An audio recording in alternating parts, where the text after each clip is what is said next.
اس لیے ایمان والا یہ تصور میں نہ رہے کہ میں اڈانی اور امبانی کی زندگی گزاروں گا.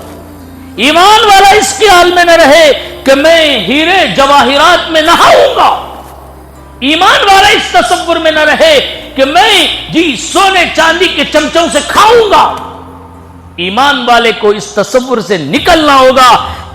دنیا کو بتانا تھا جو حبیب کا دیوانہ ہے وہ دنیا کی نعمتوں پر اکتفا نہیں کرتا، اس کی نظر جنت کی نعمتوں پر ہوتی ہے. اس کے لیے اللہ بہترین جنت تیار کر رکھی ہے. ان نعمتوں کے پانے کا اس کو دیوانہ بننا چاہیے. یہ دنیا فنا ہونے والی ہے. اے اللہ تبارک و تعالی، اگر اس دنیا کی نعمتیں اللہ کا عزیز ہوتی، خدا کی قسم کافر کو ایک گھونٹ پانی اس دنیا میں نہ ملتا. اللہ وبرکاتہ. الحمدللہ الذي هدانا لهذا وما كنا لنهتدي لولا أن هدانا الله. الحمد لله الذي خلق السماوات والأرض وجعل الظلمات والنور ثم الذين كفروا بربهم يعدلون. الحمد لله الذي له ما في السماوات وما في الأرض له الحمد في الأولى والآخرة وله الحكم وإليه ترجعون. والصلاة والسلام على سيد المرسلين وعلى آله وأصحابه وذرياته وأهل بيته أجمعين.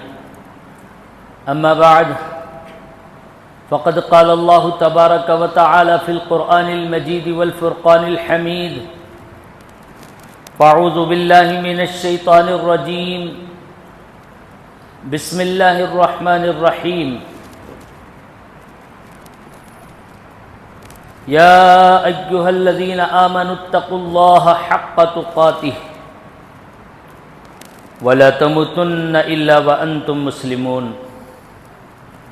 واعتصموا بحبل الله جميعا ولا تفرقوا واذكروا نعمة الله عليكم إذ كنتم أعداء فألف بين قلوبكم فأصبحتم بنعمته إخوانا.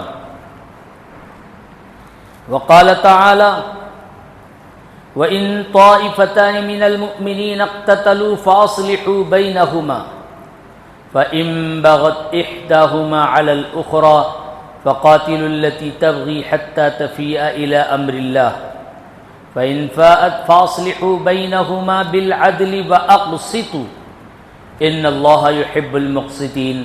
إِنَّمَا الْمُؤْمِنُونَ إِخْوَةٌ فَأَصْلِحُوا بَيْنَ أَخَوَيْكُمْ وَاتَّقُوا اللَّهَ لَعَلَّكُمْ تُرْحَمُونَ. وقال النبي صلى الله عليه وسلم: المسلم أخو المسلم، او كما قال علیہ الصلاۃ والسلام. میرے عزیز بھائیوں اور بزرگ و دوستو، میرے اور آپ کے تعلقات اس خدائے بزرگ و برتر سے ہیں جو اللہ عظیم الشان ہے، عظمتوں والا ہے، واللہ قدرتوں والا ہے. اس اللہ سے میری اور آپ کی نسبت جب ہو جاتی ہے، اللہ رب العزت اپنے معاملات، اللہ رب العزت اپنے تعلقات، اللہ رب العزت اپنے بندوں کے ساتھ اپنے رویے کو بہت بہترین اور رشتے کو بہت مضبوط بناتے ہیں. اس رشتے کی مضبوطی کی وجہ یہ ہوتی ہے کہ بندہ اپنے رب سے تعلقات جب قائم کر لیتا ہے، اللہ رب العزت اس بندے پر اپنے احسانات کا معاملہ، اپنی قدرت کا معاملہ، اپنے انعامات کا معاملہ اس بندے کے ساتھ کرتے رہتے ہیں، جس کا نتیجہ یہ ہوتا ہے کہ وہ اللہ سے جب فائدے کو محسوس کرتا ہے، وہ اللہ سے اپنے رابطے سے خیر پاتا ہے، بھلائی پاتا ہے، تو اس کا ایمان اور مضبوط ہوتا ہے. اس ایمان کے سلسلے میں سب سے زیادہ انبیاء کا ایمان مضبوط تھا.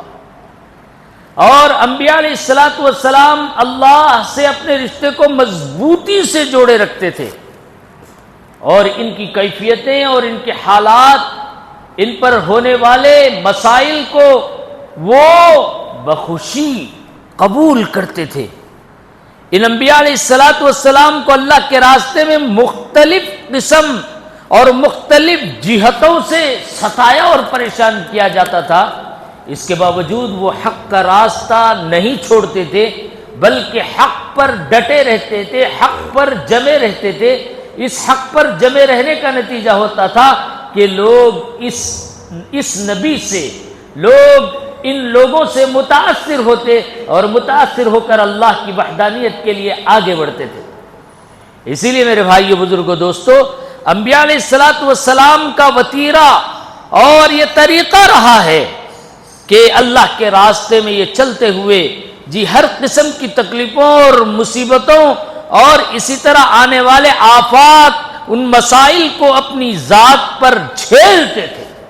دنیا اس کو دیکھتی تھی، چنانچہ بعض انبیاء کو آروں سے کاٹا گیا، بعض انبیاء کو لوہے کی کنگھیوں سے ان کے جسموں کو کھریچا گیا، ان کے جسم پر کنگھیاں لوہے کی جاتی تھی، جس سے جسم کا گوشت نکل کر نیچے گرتا تھا۔ اس کے باوجود حق کے راستے سے وہ پیچھے نہیں ہٹتے تھے۔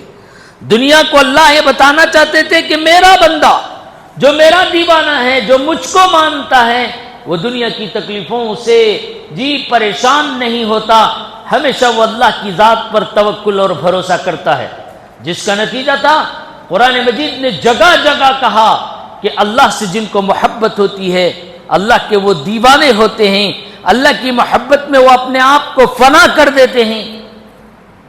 یہ طریقہ ہر اللہ سے رشتہ رکھنے والے کا کتابوں میں، قرآن میں، صحیفوں میں، توریت میں، زبور میں، انجیل میں، اس سے پہلے کی صحیفوں میں یہ ساری باتیں پائی جاتی ہیں۔ اسی لیے مومن کو جب کبھی بھی اسلام کی اور ایمان کی حقانیت پر جمے رہنے کی دعوت دی جاتی ہے تو قرآن مجید جگہ جگہ انبیاء علیہ السلام کے مصائب اور مسائل اور ان پر ہونے والے حالات کا تذکرہ کرتا ہے، تاکہ مومن اس راستے پر چلتے ہوئے کم ہمت نہ ہو، اس راستے پر چلتے ہوئے پریشان نہ ہو، اس راستے پر چلتے ہوئے اپنے آپ کو تکلیف میں محسوس نہ کرے۔ اس کو بتانا اللہ کا مقصود تھا۔ چنانچہ قرآن مجید میں ابراہیم علیہ السلام کے واقعات، موسیٰ علیہ السلام کے کئی واقعات کئی جگہ جناب محمد رسول اللہ صلی اللہ علیہ وسلم اور آپ کی امت کو مثال دے کر سمجھایا، یہاں ایسے ہوا، یہاں ایسے ہوا۔ حضرت موسیٰ پیدا ہوئے تو ان تکلیفوں سے گزرے، فرعون کا ظلم اور فرعون کی زیادتی عجیب و غریب طریقے سے ہوا کرتی تھی، ہزاروں بچوں کا وہ قاتل تھا، صرف موسیٰ علیہ السلام سے بچنے کے لیے وہ قتل کرنا چاہتا تھا۔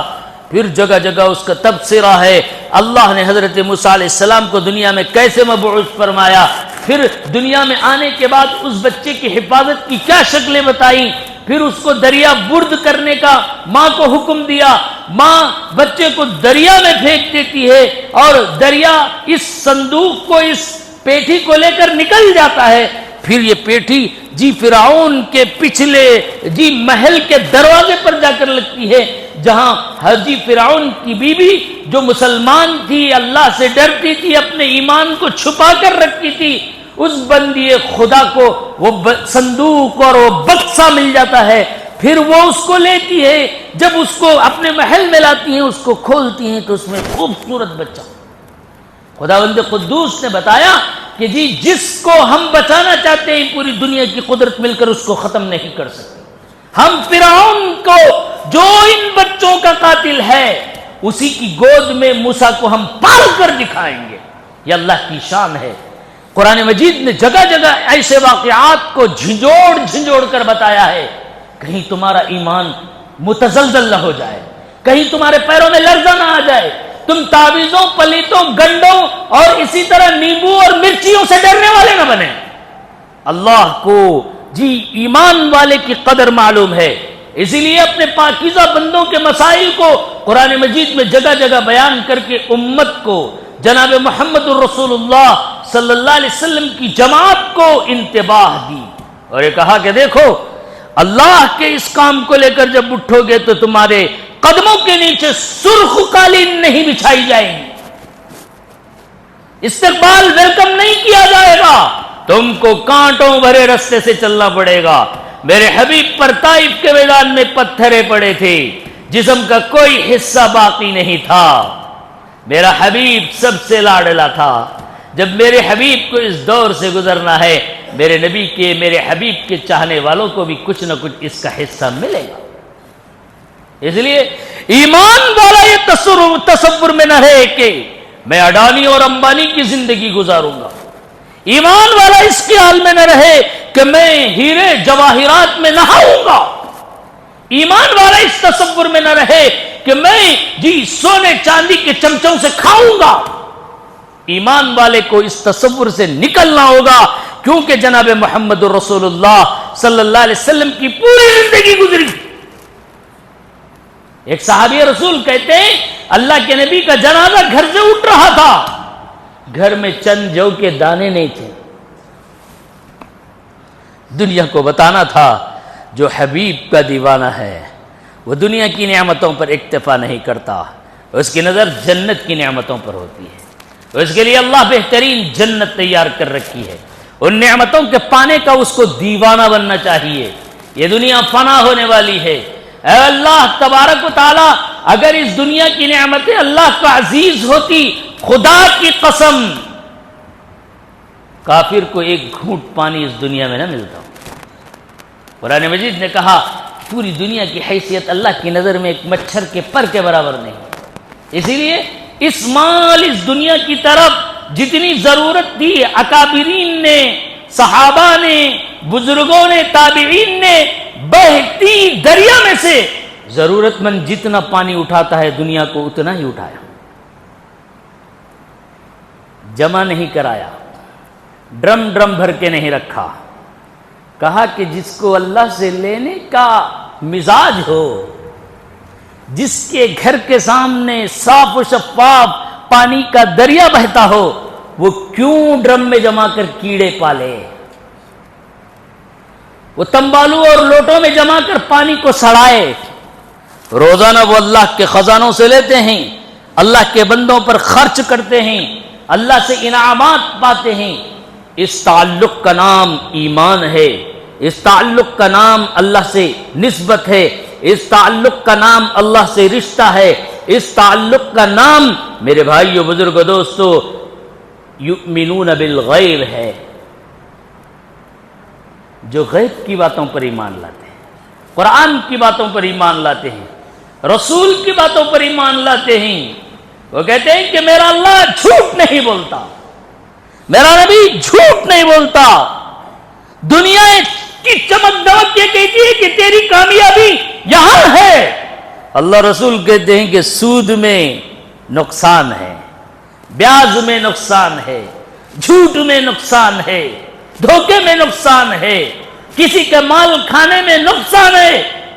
لوگ کہتے ہیں کیسے نقصان ہے، میں نے اس کا مال غڑپ کر کے اتنے پیسے جمائے، اللہ کہتے ہیں اس میں نقصان ہے تیرے لیے، یہ تیری بربادی کا جھنڈا تیرے ہاتھ میں تو نے لیا ہے، دیکھنے تیرے آنکھوں کے سامنے تھوڑی دیر کا فائدہ نظر آ رہا ہے، اس کے نقصانات یہ ہوں گے تیرا مال برباد ہوگا، تیری اولاد برباد ہوگی، تیرا گھرانہ برباد ہوگا، تیری اولاد میں بالکل نافرمان اولاد پیدا ہوگی جو اس مال سے تیرے لیے دنیا میں بھی وبال بنیں گے اور آخرت میں بھی وبال بنیں گے۔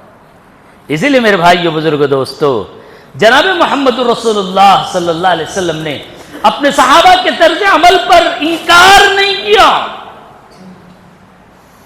ان کو اس قابل بنایا، کہا کہ اے عثمان غنی حیثیت اتنی بڑی ہے، شان اتنی بڑی ہے، مدینہ منورہ میں جب کبھی بھی حضرت عثمان غنی کا مال تجارت آتا، مدینے کے دروازے، مدینے کے میدان، مدینے کی گلیاں تنگ ہو جاتی، جگہ نہیں رہتی تھی، میرے نبی محمد الرسول اللہ صلی اللہ علیہ وسلم نے حضرت عثمان غنی کو اپنے ہاتھوں سے بنایا تھا، اپنے ہاتھوں سے تراشا تھا، ان کے ایمان کو درست کیا تھا، جس کا نتیجہ یہ تھا کہ اس مال سے ان کے دل پر کوئی اثر نہیں ہوتا تھا۔ وہ لمحوں میں اللہ کے راستے میں اس مال کو خرچ کرنے کے لیے تیار ہوتے تھے، اس مال کو لٹانے کے لیے تیار ہوتے تھے، جس کا نتیجہ یہ ہوا کہ میرے بھائیو، بزرگو، دوستو، اتنی دنیا ہونے کے باوجود ان کی دنیا ان کے دل میں نہیں اتری۔ وہ اس کو بازو رکھا، کہا غری غیری، غری غیری، کسی اور کو دھوکہ دے دے، مجھے دھوکہ نہ دینا، میں نبی کریم محمد الرسول اللہ صلی اللہ علیہ وسلم کے ہاتھ سے، محمد الرسول اللہ صلی اللہ علیہ وسلم کی نگاہ سے، محمد الرسول اللہ صلی اللہ علیہ وسلم کی ذات سے تربیت پایا ہوا ہوں۔ جس کی نظر، جس حبیب کی نظر جس کمزور پر پڑ جائے وہ قوی ہو جائے، محمد الرسول اللہ صلی اللہ علیہ وسلم کی جس پر توجہ ہو جائے، تلوار لے کر عمر نکلے اللہ کے نبی صلی اللہ علیہ وسلم کو قتل کرنے کے لیے، نعوذ باللہ، واپس آ رہے ہیں تو اپنے جھولی میں ایمان لے کر آ رہے ہیں۔ کیوں؟ رسول اللہ صلی اللہ علیہ وسلم کی نظر پڑی ہے آپ پر، آپ نے دعا مانگی، یا اللہ اس ایمان کو ابو جہل یا حضرت عمر سے یا اللہ تقویت عطا فرما۔ اندازہ کیا ہے؟ دیکھنے والا کیا سمجھ رہا ہے کہ تھوڑی دیر میں نعوذ باللہ رسول اللہ کی شہادت ہو جائے گی؟ واپس کس حالت میں آ رہے ہیں؟ اپنی جھولی میں ایمان بھر کر لا رہے ہیں، آنکھوں میں زار و قطار آنسو ہیں، زبان پر اللہ کی تعریف ہے، اللہ کی حمد ہے، اللہ کی بڑائی ہے۔ عزیزان مکرم، اس تربیت کو اللہ کی تربیت سمجھیے، اس تربیت کو جناب محمد الرسول اللہ صلی اللہ علیہ وسلم کی تربیت سمجھیے، اس تربیت کو مدینے کے طرز پر مجھے اور آپ کو اپنانے کی تربیت سمجھیے، اس کو معمولی نہیں سمجھنا چاہیے۔ آپ ایک ایسے معتبر، ایک ایسی عالی شان، ایک ایسی زبردست قوت اور قدرت کے غلام ہو۔ اس قوت و قدرت کو دنیا جب سے بنی ہے اور دنیا جب تک رہے گی کوئی ہرا نہیں سکتا، یہ اللہ کی ذات ہے۔ اس قدرت پر جب تمہارا یقین ہے تو اس قدرت پر یقین رکھنے والا کبھی مایوس نہیں ہوتا، کبھی معاشرے میں پیچھے نہیں ہٹتا، کبھی مسائل سے نہیں گھبراتا۔ وہ جناب محمد الرسول اللہ صلی اللہ علیہ وسلم کی سیرت کو لے کر اپنے گھر کی تربیت کرتا ہے، اپنے بچوں کی تربیت کرتا ہے، اپنے اندر استغنا پیدا کرتا ہے، اپنے اندر تقوی پیدا کرتا ہے، اپنے اندر طہارت پیدا کرتا ہے، اپنے اندر دنیا سے متاثر ہونے کا اثر نہیں رکھتا۔ حضرت نظام الدین اولیاء جو آج بھی مرکز نظام الدین دلی کے بغل میں آرام فرما رہے ہیں، یہ مرکز نظام الدین جو نام پڑا ہے اسی اللہ ولی صوفی بزرگ کے نام سے نسبت ہے، مرکز نظام الدین اولیاء، مرکز نظام الدین کا۔ آپ آرام فرما رہے ہیں، وقت کا بادشاہ ہے، خط لکھ کر بھیجا، بادشاہ سلامت، یہ غلام آپ کو حاضری کی دعوت دیتا ہے، میرے محل میں تشریف لائیے، آپ کا استقبال کیا جائے گا، آپ کا انتظار کیا جائے گا، آپ کو جی تحفے تحائف دیے جائیں گے۔ حضرت نظام الدین اولیاء رحمۃ اللہ علیہ نے کہا، یہ بندہ اللہ کے در کے علاوہ کسی اور کے در پر نہیں جاتا، تیری بادشاہ تجھے مبارک۔ اس نے کہا اچھا نہیں جاتے، نہیں آتے؟ آپ نہیں آتے تو کیا ہوا، میں آؤں گا۔ حضرت نے کہا تو آئے گا تو بھی میں تجھ سے ملوں گا نہیں۔ آپ کا تقویٰ تھا، اللہ سے ڈر تھا۔ بادشاہوں کی کیونکہ الٹے پلٹے فیصلے ہوتے تھے، الٹے پلٹے فرمان ہوتے تھے، تو آئے گا تو بھی نہیں ملوں گا۔ اس نے کہا اچھا کیسے نہیں ملتے، میں دیکھوں گا۔ تاریخ گواہ ہے، بادشاہ پوری شان و شوکت کے ساتھ اندر آیا، حضرت کی خانقاہ میں پہنچا، ادھر سے بادشاہ آیا، حضرت نظام الدین اولیاء پچھلے دروازے سے نکل گئے، ملاقات نہیں کی۔ یہ نہیں، دو نہیں، ایسے 4 بادشاہ گزرے. 4 بادشاہ اگر 10 سال کی بھی حکومت لگا لیں، 40 سال تک کسی بادشاہ سے ملاقات نہیں کی. حضرت نظام الدین اولیاء بادشاہ مسلمان تھا، کیونکہ ان کو دنیا سے متاثر ہونے کی عادت نہیں تھی. ان کو معلوم تھا کہ وقت کے بادشاہ کبھی کبھار اپنے فائدوں کے لیے ہم کو جھکاتے ہیں. یہ ضابطے تھے. اسی لیے حضرت امام مالک رحمت اللہ علیہ کو قید کی مشقتیں برداشت کرنی پڑی، کیونکہ بادشاہوں کے خواہش کے مطابق وہ فتوے نہیں دیا کرتے تھے. حضرت امام اعظم ابو حنیفہ رحمۃ اللہ علیہ کا جنازہ جیل سے نکلا تھا. یا آپ کے اکابرین یا آپ کے تابعین یا آپ کے فقہا جن کی توتی پوری دنیا میں بولتی تھی، حق کے لیے وہ اپنے آپ کو مٹا دیا، لیکن باطل کے سامنے اپنے سر کو نہیں جھکایا. اسی لیے میرے بھائیو بزرگوں دوستو، اس امت کو بزدل امت نہیں بننا ہے، اس امت کو قوی امت بننا ہے. اس امت کے سامنے صحابہ کی سیرت ہونا ہے. اس امت کے سامنے قرآن کے تفاسیر ہونا ہے. اس امت کے سامنے حضرت عیسیٰ و موسیٰ، ابراہیم، حضرت یعقوب اور حضرت یوسف کے واقعات ہونا ہے. اس امت کے سامنے قارون، حامان، شداد، فرعون کی مثالوں سے متاثر نہیں ہونا اس امت کو. تبھی جا کر اس امت سے اللہ وہ کام لے گا جو صحابہ سے کام لیا ہے. اسی لیے ہر معاملے میں آپ اپنی زندگیوں کی ترتیب کو اصول سے گزارنے کی عادی بنائیے. کماتے ہوئے یہ سوچئے واللہ الغنی وانتم الفقراء، مولا میرے ہاتھ میں کیا ہے، تو سب سے بڑا مالدار ہے. یا اللہ ہم سب تیرے دربار کے فقیر ہیں. ہم نے دیکھا وقت کا بڑا مالدار جس کی پیرس دنیا میں 3ری 4تھی، وہ بھی مورتی کے سامنے ٹھہر کر ہاتھ ہلا رہا ہے، ہاتھ ہلا رہا ہے. کیا ہوا بھائی؟ اور کیا، اور کتنا چاہیے؟ سب کچھ تیرا ہے، پورے ملک کو بٹا لگا چکا ہے، اور مانگ رہا ہے. اللہ فرما رہے واللہ الغنی وانتم الفقراء، تم سب فقیر ہو، میں سب سے بڑا غنی ہوں. آدمی اپنی عادت یہ بنا لے کہ مولا جب تک تو ہماری ضرورتوں کو پورا نہیں کرتا، ہماری ضرورت پوری نہیں ہو سکتی. اسی کیفیت کو صحابہ نے اپنی زندگی میں اپنایا. ناز و نخرے چھوڑے، قربانیوں میں اپنے آپ کو تیار کیا، اپنی اولاد کو ان قربانیوں پر چلایا، اپنی عورتوں کو ترغیب دلائی. یہ کپڑے میں ایک صحابی رسول نماز ہوتی تھی باہر نکلتے، لوگوں کو بڑا اعتراض ہوتا تھا، شکایت کی. حضرت عمر کے دور میں بلایا گیا، پوچھا گیا، کہنے لگے کہ یہ راز ہے اللہ اور بندے کے درمیان، رہنے دیجیے. مسکراتے تھے. اصرار کیا، معلوم ہونا چاہیے، بتاؤ کیوں بھاگتے ہو، سلام پھیرتے ہی نکل جاتے ہو. بعض لوگوں کو اعتراض ہوتا ہے، تقاضے کیا کیا ہیں گھر والوں کو معلوم ہے.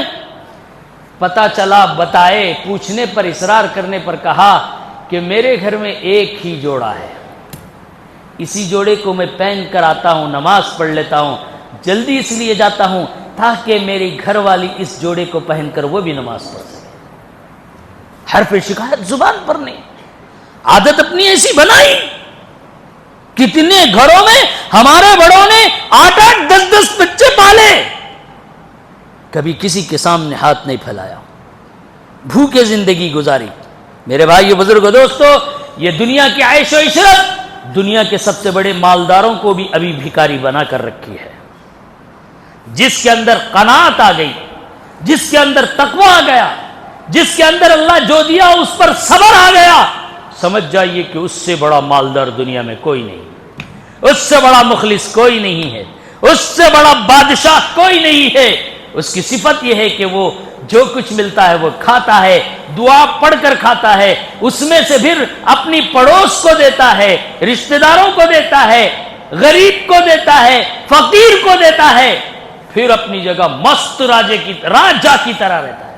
جس کو حرص ہے، جس کو طمع ہے، جس کو لالچ ہے، وہ خود بھی نہیں کھاتا، سوچ سوچ کر کھاتا ہے، تول تول کر کھاتا ہے. بچ جاتا ہے، کوئی ایک خیر خواہ بولے کہ جی کسی کو دے دو، فریج میں ٹھوس دیتا ہے، بدبو اٹھاتا ہے. جی اللہ جس کو تازہ تازہ کھلائے وہ بہتر ہے، یا سڑا ہوا نکال کر پکا کر اور اسی طرح اس کو گرم کر کھائے وہ بہتر ہے؟ بتائیے بھائی، سوچنے کا فرق ہے. بس آدمی سوچے چٹنی روٹی بھی بریانی سے زیادہ مزی لگے گی. اگر آدمی سوچنا چھوڑ دے وہ جی بہترین بریانی کھا کر بھی نام رکھے گا. اس لیے انداز بدل دیجئے. جناب محمد الرسول اللہ صلی اللہ علیہ وسلم نے صحابہ کے معیار کو اس قابل بنایا تھا کہ وہ دنیا اور دنیا کی خواہشات کے پیچھے نہیں پڑتے تھے. ان کا عمل آخرت کے لیے کھیتی کا ذریعہ بنتا تھا. آخرت کی نعمتوں پر ان کی مطمح نظر ہوتی تھی، اس پر توجہ ہوتی تھی، جس کا نتیجہ یہ ہوتا تھا کہ اس گھر کے بچے بھی جری، اس گھر کی بیٹیاں بھی ماشاءاللہ قربانیوں پر تیار. 3 دن فاقے. اللہ کے نبی صلی اللہ علیہ وسلم کو کئی دنوں کے بعد جی اتفاق ایسا ہوا کہ بھوک لگ رہی تھی، نظام نہیں بن رہا تھا. حضرت ابو ایوب انصاری رضی اللہ تعالی عنہ کے گھر آپ مہمان بن کر گئے. آپ کے سامنے بھونا ہوا گوشت، روٹیاں رکھی گئیں. اللہ کے نبی صلی اللہ علیہ وسلم اپنے منہ میں لقمہ لیتے، نوالا لیتے. اس سے پہلے کچھ روٹیاں کچھ گوشت رکھ کر جی کسی کو بلا کہا کہ بیٹا یہ لے جا کر فاطمہ کے حوالے کر. وہ بھی 3 دن سے کچھ نہیں کھائی ہے. کیوں؟ اللہ کے نبی کا مزاج ایسا بنا، بیٹی کا مزاج ایسا بنا. قربانیوں پر وہ تیار ہوئی.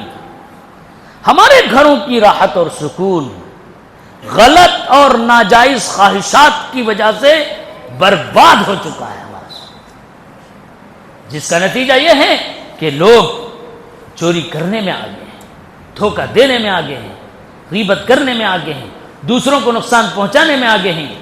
جب ہم جیلوں میں اور اسی طرح پولیس اسٹیشنوں کے دروازوں پر کسی کی فریاد لے کر جاتے ہیں تو کہتے ہیں کہ کیا ہے تمہاری قوم کی حالت؟ تمہارے بچے جہاں گاڑی ٹھہرتی ہے وہاں کی بیٹری مار دیتے ہیں، پتہ ہی نہیں چلتا. اس معاشرے کو کون سمجھائے؟ ان کی ٹھڈی میں ہاتھ کون دے؟ ان کو روزگار حلال طیب روزی کی برکتیں کون سمجھائے؟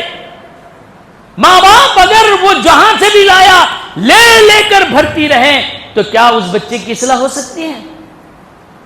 کون پوچھے؟ پہلے زمانے میں یہ ہوتا تھا بچہ اگر چاکلیٹ بھی اپنے ہاتھ میں لے کر آتا ماں پوچھتی کہ کس نے دلایا، کیوں لیا؟ ڈنڈے سے اس کی پٹائی ہوتی تھی، اس کو پھینک دیا جاتا تھا. کیوں میرا بچہ لینے والا نہ بنے، دینے والا بنے. ید العلیا خیر من ید السفلا. جن کے دلوں میں یہ، جن بچوں کو یہ ماں باپ یہ اچھی صفت سکھاتے ہیں، وہ غریب چھوٹا معمولی کیوں نہ ہو، اس کو روزانہ گھر سے 5 روپے کیوں نہ ملتے ہوں، وہ 5 روپے کا پارلے کا بسکٹ بھی لیتا ہے تو وہ جی میرے بھائیو بزرگ دوستو 4 بسکٹ وہ کھا کر 4 بسکٹ اوروں میں تقسیم کرتا ہے. جن کے ماں باپ نے ایسی تربیت نہیں کی، ہم نے دیکھا ہے کہ بچے بیاگ میں ٹھوس کر لاتے ہیں، وہیں سے توڑ کر خاموشی سے نکل لیتے ہیں. یہ مالدار ہے، وہ مالدار ہے. بتائیں جس کو روزانہ بابا 50 روپے دیتے ہیں، اس کی تربیت ایسی ہے کہ وہ جی لالچی حریص چنکھوں کی طرح چھپا کر کھاتا ہے. ایک غریب ہے جس کے بچے کو روزانہ 5 روپے ملتے ہیں، وہ پارلے جی کا 5 روپے کا بسکٹ لا کر جی سب ساتھیوں کے درمیان کھولتا ہے. ایک اس کو دیتا ہے، ایک اس کو دیتا ہے، ایک اس کو دیتا ہے، بچت کے خود کھاتا ہے. اب فیصلہ کرو 50 روپے لانے والا مالدار ہے یا 5 روپے لانے والا مالدار. تربیت کے انداز الگ ہے. صرف ہماری تربیت اگر اس نہج پر ہو جائے تو خدا کی قسم 500 روپے میں بھی ہمارا گزران روزانہ کا ہو سکتا ہے. بے ترتیبی کا نتیجہ ہماری بیٹیاں جس گھر میں جاتی ہیں اس کے شوہر کی جان لے لیتی ہیں، اس کے سامنے مطالبے ایسی کھڑی کرتی ہیں، کہتی ہیں کہ ہاں کچھ بھی ہو جائے مجھے پتا نہیں، یہ ہونا چھوڑنا، یہ لانا چھلانا. بیچارہ کیا کرے گا؟ اسی لیے میرے بھائیوں، اولاد کی تربیت کو صحابہ کرام رضی اللہ تعالیٰ عنہ نے جس طرح اپنے بچوں کی تھی، اس طرز پر لاؤ، وقت کے بادشاہ بھی رہو، غلاموں کے طرز پر زندگی گزارو۔ میرے حبیب کو اس دنیا سے محبت ہوتی، خدا کی قسم اللہ آپ پر سونے کے پہاڑ اتار دیتا۔ کیا کہا؟ اللہ کے نبی نے کہا، یا اللہ جس حالت میں رکھا ہے تو مجھے خوشی ہے، یا اللہ مسکینوں کی زندگی عطا فرما، مسکینوں کے جیسی مجھے موت عطا فرما، کل روز محشر میں تو اٹھائے تو مجھے مسکینوں کی محشر میں مسکینوں کی جماعت سے اٹھانا۔ آسان حساب، مسائل سے دور، برکت کی زندگی اللہ سے مانگو، قناعت کی زندگی اللہ سے مانگو، اللہ سے راحت کی روزی اللہ سے مانگو، اللہ سے مانگ کر ان راستوں کو پکڑو جن راستوں میں برکت ہے، جن راستوں میں حلال ہے، جن راستوں میں سکون ہے، جن راستوں میں امانت داری ہے، جن راستوں میں دوسروں کے حقوق ادا کیے جا سکتے ہیں، جن راستوں میں جس روزی میں چل کر 5 وقت کی نماز پابندی سے ہو سکتی ہے، جن راستوں میں چل کر رشتہ داروں کے جنازوں میں جا سکتے ہیں، جن راستوں میں چل کر اللہ کو یاد کر سکتے ہیں، جن راستوں میں چل کر غفلت نہیں ہوتی، جن راستوں میں چل کر اللہ کے شکر کی عادت ہوتی ہے، جن راستوں میں چل کر صبح اٹھ کر فجر کی نماز پڑھنے سے رزق کا جھنڈا اللہ ہاتھ میں دیتا ہے، ایسی روزی لو جو پاکیزہ روزی ہو، جو جیسے مچھیرا جا کر ندیوں میں دریاؤں میں اپنی جال پھینکتا ہے، توکلت علی اللہ، تازی روزی لاتا ہے، مچھلیاں لاتا ہے، خود کھاتا ہے، دوسروں کو کھلاتا ہے، توکلت علی اللہ کہتا ہے۔ یہ کتنی بہترین چیز ہے۔ اس کے بجائے ہمارے نوجوان کریڈٹ کارڈ کے پیچھے، بینک لون کے پیچھے ستیہ ناش ہو گئے۔ لوگ ایک کارگزاری سناتے ہیں کہ میاں بیوی کے درمیان اس معاملات کی وجہ سے طلاق تک نوبت آتی ہے۔ کتنی بچیوں کے فیصلے ہمارے پاس ابھی چل رہے ہیں، شوہر کتنا قرض لیا بیوی کو نہیں معلوم، بیوی کتنا قرض لی شوہر کو نہیں معلوم، پینالٹی پینالٹی پینالٹی، یہاں تک کہ بعض گھروں میں اس مصیبت سے بچنے کے لیے غیروں سے تعلقات کیے جا رہے ہیں، جس کی وجہ سے رشتوں میں دراڑیں پیدا ہو رہی ہیں۔ اللہ کا واسطہ دے کر کہتا ہوں، ایسی غلط حرکتوں میں چل کر آپ ایک غلط مثال نہ بنیے۔ آپ کو خدا پر بھروسہ ہے، بینک پر نہیں، لون پر نہیں، بیاج پر نہیں، سود پر نہیں۔ چند دن پریشانی اٹھاؤ، ان پریشانیوں میں ہی تو خدا ملتا ہے۔ لون ایک کلک سے مل جاتا ہے، ہمیشہ کا غلام بناتا ہے۔ مسائل سے خدا ملتا ہے، جب خدا سے رجوع ہو جاؤ گے، اللہ کی طرف سے جو روزی ملے گی اس روزی کی برکت سے تمہارے ہمیشہ کے مسئلے حل ہو جائیں۔ رابطے مضبوط کرو، ان رشتوں کو، ان تعلقات کو قائم کرو، اللہ سے لینے کا عادی بناؤ۔ یہی دین کا تقاضا ہے، یہی صحابہ کا طرز عمل ہے، یہی اولیاء اللہ بزرگان دین کا اصول اور ضابطہ ہے۔ اسی رابطے اور اسی ضابطے سے چل کر لوگ کہتے ہیں کہاں سے آتا ہوں گا، ہنڈی ملی ہوں گی، نہیں با سسرال والے دیے، نہیں، غفلت ہے تمہاری، اللہ دیا، اللہ ان کو دیا، وہ دوسروں کو دے رہے ہیں، نواز رہے ہیں، ان کے حالات کچھ تھے، مگر میرا رب ان کے اندر ایسے حالات پیدا کر دیتے ہیں کہ وہ کہیں جا کر حلال طیب روزی لے کر کچھ کہیں سے کچھ خرید لیتا ہے، ایک جگہ خرید لیتا ہے، چند دنوں میں وہ جگہ 1.5 لاکھ میں جو خریدی گئی 20 لاکھ میں بک جاتی ہے۔ یہ برکت ہے، یہ سکون ہے، یہ اللہ کا عطا کردہ ہے۔ کیوں؟ اللہ نے دیا، اس کا حلال لقمہ، اس کی حلال محنت اللہ ضائع ہونے نہیں دیتا۔ ان ترتیبوں پر چل کر نوجوانوں اپنی زندگی کی گھڑی کو تم درست کر سکتے ہو، تمہاری آنے والی نسلوں کو یہ دے سکتے ہو، ورنہ تو ہماری موت کے بعد میں کتنے لوگوں کو دیکھتا ہوں، بچوں سے پوچھتا ہوں کیا ہوا بیٹا، تمہارے ابا نے کیا لکھا ہے ڈائری میں؟ وہ کہتے ہیں میرے ابو نے یہ لکھا اس بینک کا اتنا قرض ہے، اس کا اتنا لون ہے، اس کا اتنا یہ ہے، اس کا اتنا یہ ہے، گھر پر اتنا بیاج ہے، دکان پر اتنا سود ہے، جی میری ماں کا نیکلس بینک پہ رکھا ہوا ہے، مارواڑی کے پاس رکھا ہوا ہے. یہ دے کر جاؤ گے بچوں کو؟ میرے بچے مرنے کے بعد یہ کھول کر دے کے ڈیری؟ یا یہ دیکھیں کہ میرا باپ جی میرے اللہ سے لینے کا طریقہ اس ڈیری میں لکھا ہے، مجھے یہ بتایا ہے کہ تکلیفوں میں یہ دعا پڑھو، مصیبتوں میں یہ دعا پڑھو، اللہ سے ایسے مانگو، تہجد میں اٹھو، رو اس کے سامنے، گڑ گڑاؤ اس کے سامنے. بتائیے وہ بیٹا بہتر ہے یا یہ بیٹا بہتر ہے؟ بھائیو سوچنے کا انداز بدلنا ہے ہم کو، ورنہ تو یہ دنیا اور اس دنیا کی چمک. میں نے کہا کہ امبانی کو بھی مورتی کے سامنے کھڑے ہو کر مانگتے ہوئے میں نے اس مرتبہ دیکھا. میں نے سوچا کہ اللہ اس نے اتنا دیا ہے پھر بھیکاری کی طرح مانگ رہا ہے، کیا کم کیا ہے تو اس نے؟ اتنا بڑا ہونے کے باوجود دنیا کے ہندوستان کے اکثر جی پراپرٹیز اور جی کئی دولت کے اڈے سب انہی لوگوں نے پکڑ لیا ہے، پھر بھی مانگ رہا ہے، پھر بھی مانگ رہا ہے. اللہ سے لینے والا کبھی خالی نہیں ہوتا، لوگوں کی نظروں میں نہیں آتا. لوگوں سے لینے کا لوگوں سے لینے کی جس کو عادت ہے وہ نماز مسجد میں پڑھتا ہے، دروازے کے بعد جا کر لوگوں سے مانگتا ہے. اللہ سے مانگنے کے لیے آیا تھا، لوگوں سے مانگتے کھڑا ہے. جس کو اللہ سے لینے کی عادت ہے، خدا کی قسم وہ اللہ سے لے کر لوگوں کو دیتا ہے.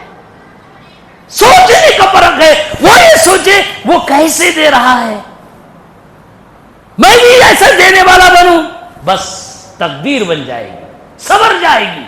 عادتوں کو بدلو، اللہ سے لینے کا یقین اپنی زندگیوں میں پیدا کرو، اور اپنے بھائیوں کے ساتھ کبھی بغض مت رکھو. بھائی کا مطلب صرف خونی بھائی نہیں، خونی بھائیوں میں بھی رشتے مل رہے نہیں ہے. کوئی منہ ادھر تو کوئی منہ ادھر کیا ہوا ہے. اللہ معاف کرے. قرآن مجید کہتا ہے انما المؤمنون اخوہ، تم آپس میں بھائی بھائی ہو، مشکلوں میں ساتھ دو، ہاتھ پکڑو. تکلیف والے کو دیکھو تو اس کو گڈھے پر چڑھاؤ، مجبور کو دیکھو تو جتنا اپنی حیثیت سے ہو سکتا ہے اتنا دو. کوئی بے روزگار آئے تو اپنی دکان کے سامنے جی ٹھیلا گاڑی رکھنے کی اجازت دو. بھیک دینے سے بہتر ہے کہ کسی کو روزگار دیں. یہ جناب محمد رسول اللہ صلی اللہ علیہ وسلم کا وتیرہ تھا. مانگنے والا آ رہا ہے، مانگ رہا ہے، مانگ رہا ہے. اللہ کے نبی نے فرمایا کب تک مانگو گے؟ میں جب تک ہوں دوں گا. اس کے بعد کہا کیا ہے تمہارے گھر میں لاؤ.